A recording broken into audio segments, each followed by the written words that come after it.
Alright guys, in this video, I want to talk to you about partials. Now, partials are actually really awesome, and what they are is it's a way that you can include little snippets of CSS into other Sass files. So if you have a bunch of different files that you want to include in your main one, then you can set up your project that way, and I'll show you guys why this is useful right now. So I took everything out from the last tutorial, so this is my website right now.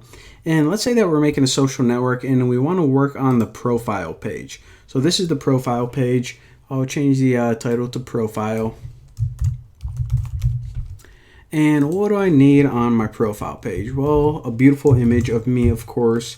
So image, and we'll just give it a class that we'll design later on. So class will equal, let's call it like profile image, and I don't know, maybe we're gonna add a border around this later and like make it circular or something, whatever we decide to do. And for the source, I already have a link, and this is just my profile image copied, and might as well add my name at the bottom, so Bucky Roberts.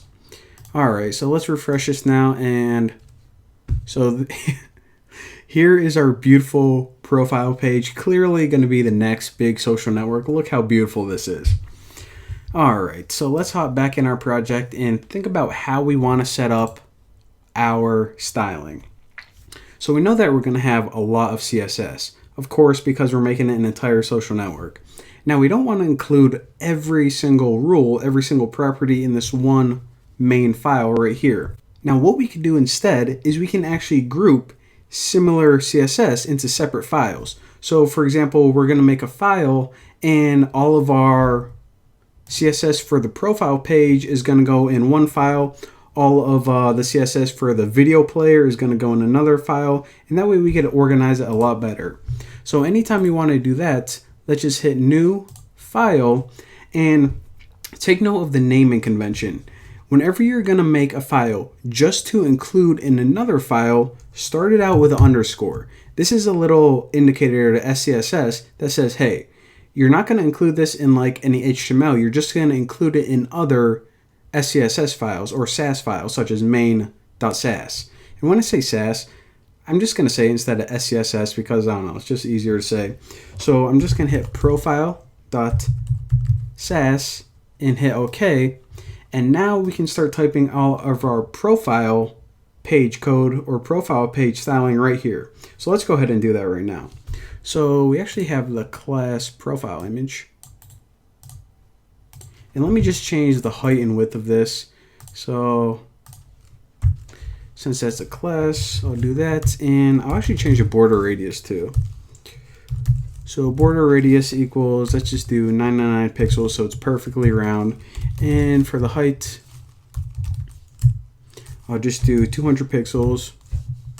And same thing for the width, so it's perfectly circular. So 200 pixels.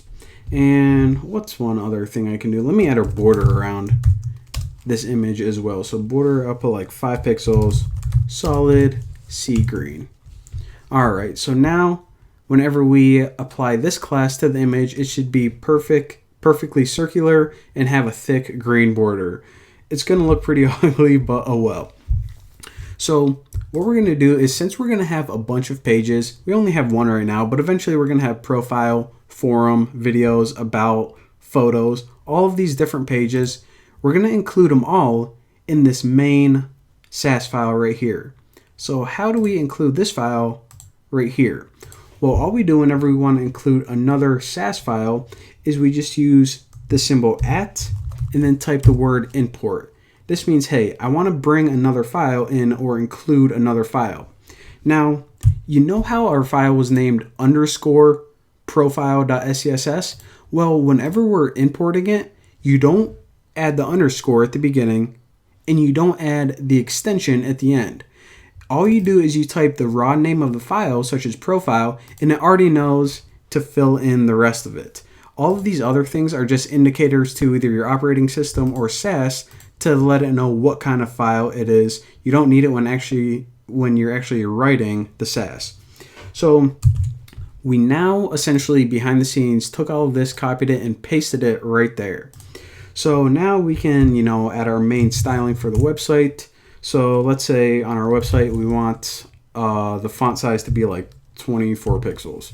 So font size 24 pixels, and boom, there you go. So this is how people typically set up their main website or their overall structure. They have a bunch of different files, and usually they have one file per page, per web page. I see that a lot.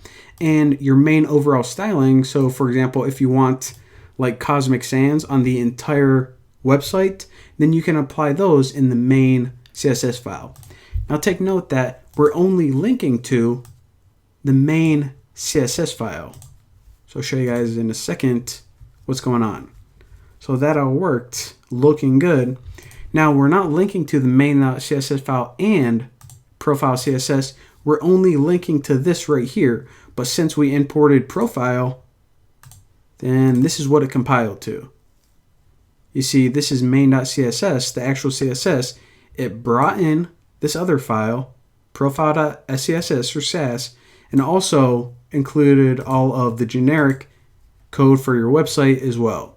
So you can imagine that instead of, having tens and thousands of lines of one file, instead we can just have a couple import statements, and it allows you to organize your entire website a whole lot easier. So there you go. That's what a partial is. Basically a little snippet of code that you can include in other files.